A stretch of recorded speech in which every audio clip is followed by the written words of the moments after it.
आज के दौर में हम मैसेज भेजने के लिए मोबाइल, इंटरनेट और सोशल मीडिया का सहारा लेते हैं। लेकिन क्या आप जानते हैं, एक समय था जब इंसान के सबसे भरोसेमंद संदेशवाहक थे कबूतर।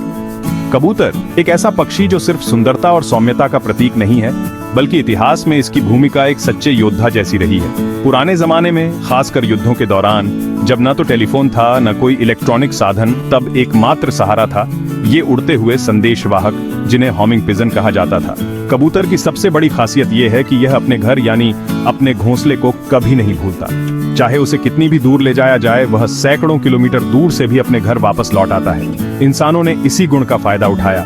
राजा महाराजा, सैनिक और व्यापारी सब कबूतरों का इस्तेमाल संदेश पहुंचाने के लिए करते थे। एक छोटा सा संदेश कागज पर लिखकर कबूतर की टांग में बांधा जाता था और वह उड़ जाता था सीधे अपने घर की ओर, यानी संदेश के गंतव्य की ओर। इतिहास के कई युद्धों में कबूतरों ने जान बचाई है।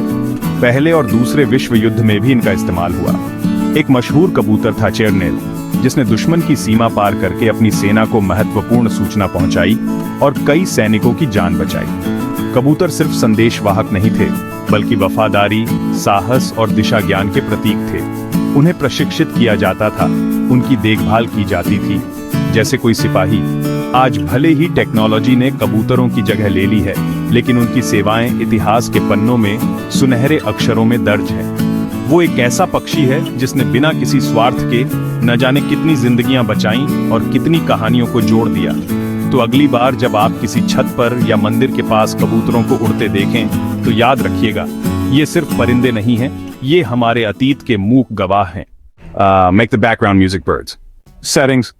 Use a male clear American voice for the narrator. Use YouTube audio library only. Use MRW as watermark text. Don't add any subtitles. Don't use iStock.